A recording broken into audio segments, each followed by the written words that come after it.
పండుగల దినములను నేను అసహ్యించుకుంటున్నాను. ఎందుకంటే అక్కడ ఇచ్చిన పండుగలు సంతోషంగా ఇచ్చిండు, ఇక్కడికి వచ్చాక ఆయన క్లోజ్ చేస్తున్నాడు. ఆ పాత మందులన్నీ క్లోజ్ చేసేస్తుండు. చదువు. వాటిని నీచముగా ఎంచుకుంటున్నాను. పలుగు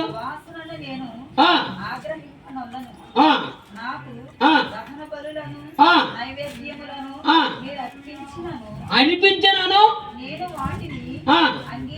నేను అంగీకరించను. మీరు ఏం చేసినా సరే, మీరు ఏం చేసినా సరే నేను అంగీకరించను, క్లోజ్ చేస్తాను అంతే. వారికి చదవండి.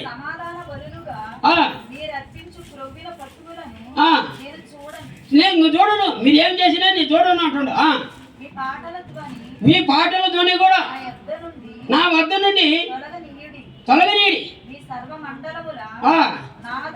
నాదము మనసు లేదు, నాకు మనసు లేదు అంటండి. క్లోజ్ చేసేస్తున్నాడు. అమావాస్య దగ్గర చెప్పేస్తున్నాడ ఇశ్రాయేల్ ప్రజలకి, ఇంక మీద మీరు ఏం చేసినా, మీ పండుగలు అయినా అమావాస్య ఇసాలు కానీ ఏదైనా సరే, మీ పాటలైనా సరే, నైవేద్యాలు అయినా సరే నాకు ఇంకా అవసరం లేదంటాడు. మీ పండుగ నాకు అవసరం లేదంట. ఇచ్చిన మనిషే, పండగలు ఇచ్చిన మనిషే ఆయనే తిరిగి ఏమంటుండంటే, మీ పండుగను నాకు చాలా అసహ్యంగా అనుకుంటాడు. అప్పుడు ఆయన ఆడ క్లోజ్ చేసినప్పుడు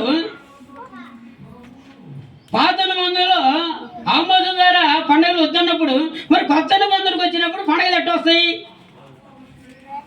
దేవుడు ఆజ్ఞాపించిండు, అలా క్లోజ్ చేస్తున్నాడు, ఆజ్ఞాపించేసిండు ఆమోదం ద్వారా పండుగలు క్లోజ్. అందుకు మార్కు సువార్త చదవండి ఒక మాట. మార్కు సువార్త 14వ అధ్యాయం 2వ వచనం.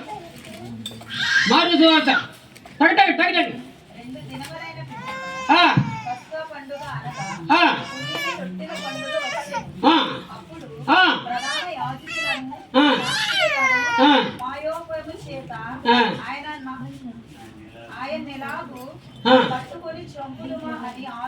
అప్పుడు ఆ సమయంలో వచ్చేటప్పుడు యేసుక్రీస్తుని దగ్గరికి వచ్చింది.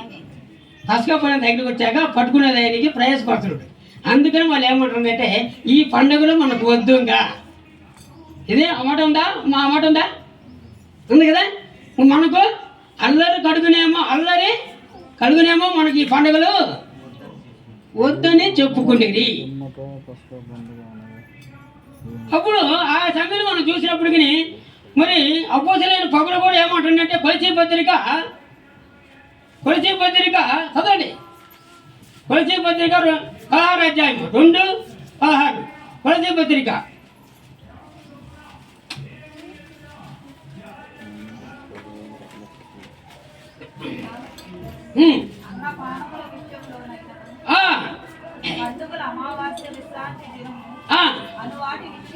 చూడు ఇక్కడ ఏమైందంటే బాగా తెలియదండి. చెప్పు చదవమ్మా. అమ్మో ఏంది? అన్నపాన విషయంలో పండుగ అమావాస్యలైనను విశ్రాంతి దినమును అన్ని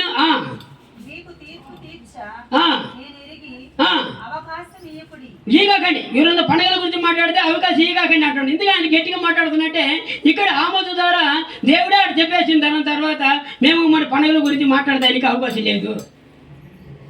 మేము దేవుని మీరు మేము ఎక్కడికి మేము చేయలేము, మీకు ఏమి పండుగలు ఇవ్వలేము. యేసుప్రభు ఏం చెప్పాడో ఆ మాటగా మనం వినాలి, ఆ ప్రకారం మనం నేర్చుకోవాలి. అపోస్తలుల యొక్క బోధ ఏం చెప్పిందో ఆ బోధ ప్రకారం మనం వింటేనే నిత్య జీవము. ఈ పండుగలో నిత్య జీవం లేదు. యేసుప్రభు ఏం చెప్పారు అపోస్తలుల ద్వారా ఆ మాట విని ఉంటే మనకు నిత్య జీవం దొరుకుతుంది.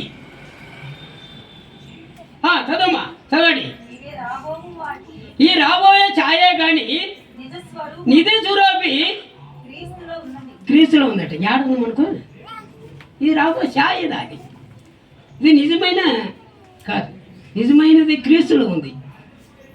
ఆయన మాటలు విందాం, ఆయన మాటలు వినేదానికి మనం ప్రయాసపడదాం. అందుకు కూడా యేసు ప్రభువులో మాట అట్లా చూడండి.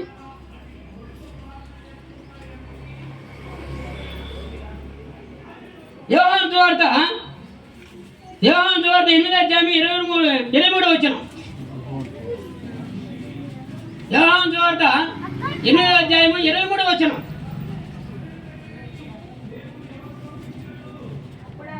అప్పుడు ఆయన మీరు కిందవారు, నేను పైన వాడిని. మీరు వచ్చి ఈ లోక సంబంధులు. నేను ఈ లోక సంబంధిని కాదు, ఈ లోక సంబంధం నేను కాదు అంటాను. క్లియర్గా చెప్పేస్తున్నాయి. ఇప్పుడు ఈ లోక సంబంధం ఉన్నప్పుడు ఆయన మన పుట్టినరోజు చేయొచ్చునా? ఆయన తెలివి చదువుతాడు.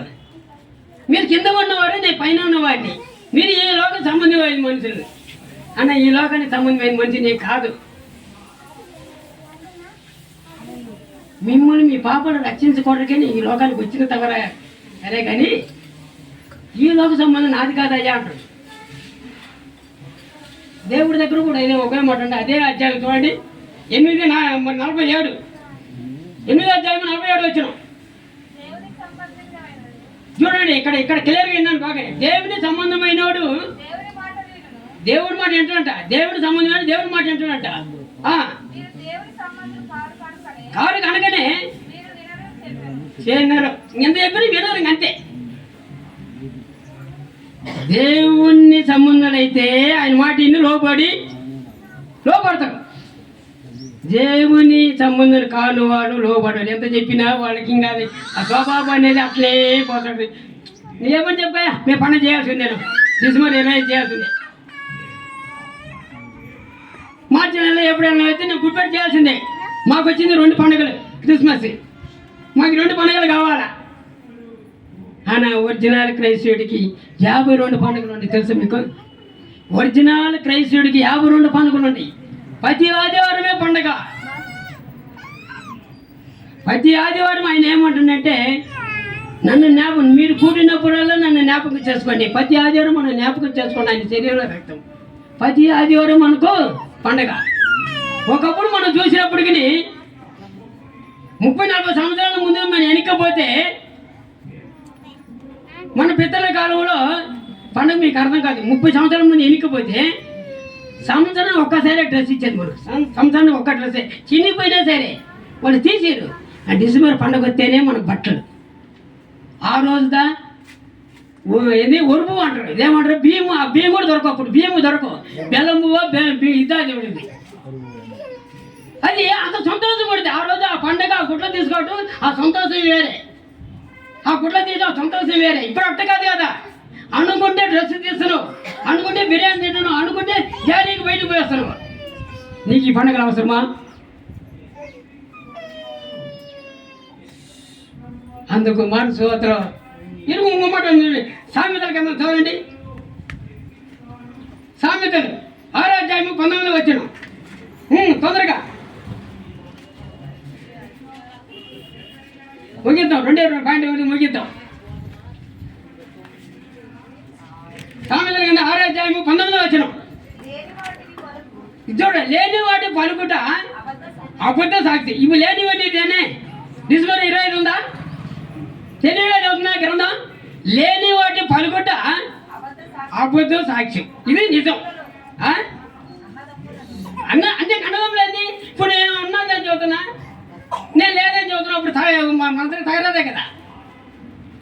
అన్నదాన్ని కొట్టుకుంటున్నాం ప్రజలు. ఇప్పుడు ఎవరు గోదాలు కానీ ఎవడేది కానీ కొట్టుకోవటం ఇదే కదా. అక్కడ అన్నదమ్ములు కొట్టుకుంటున్నాం అంటున్నాను, ఇప్పుడు గోదాలు కొట్టుకుంటున్నాం అంతే. నేను లేదంటున్నా. ఆయన వచ్చాయా ఉన్నదా మాకు పండుగలు. బైబిల్ ఉంటే లేకపోతే మాకేమి, బైబిల్ ఉంటే లేకపోతే మాకేమే. మాకు 2 పండుగలు కావాలి. ఇది అవసరం. అందుకు గ్రంథం ఏం చెప్పిందంటే గుర్తున్నట్టు చెప్పేస్తాం ఒకే మాట.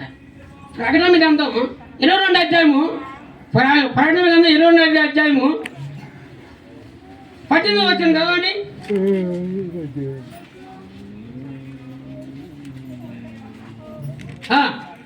ప్రకటన గ్రంథం 22వ అధ్యాయము 18, 19 2 చదవండి.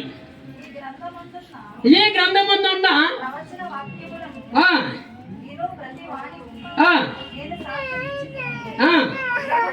ఏమనగా ఎవడైనాను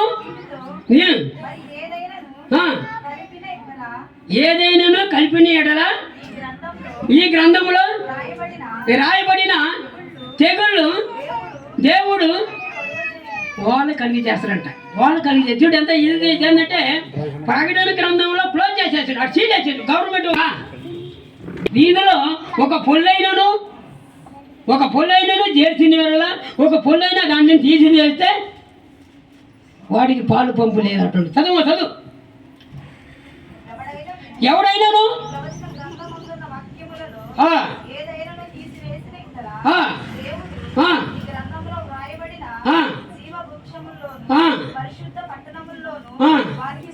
పాలు పంపులు లేవంటాడు. ఒకటే మరి క్లియర్ క్లోజ్ అంతే అయ్యా.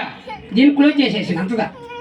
ఒకవేళ నువ్వు చేసినా తీసినా అబద్ధం ఆడినా నీకు నిత్య జీవంలో పాలు పంపులు దొరికేదానికి అవకాశం లేదు. అందుకనే మనం తెలివిగా చదువుతుండు. కాబట్టి మార్కు సువార్త 7వ అధ్యాయం 6వ వచనం చదువుకొని మనం క్లోజ్ చేసుకుందాం. మార్కు సువార్త 7వ అధ్యాయము 6వ వచనం చదువుకొని మనం ముగించుకుందాం.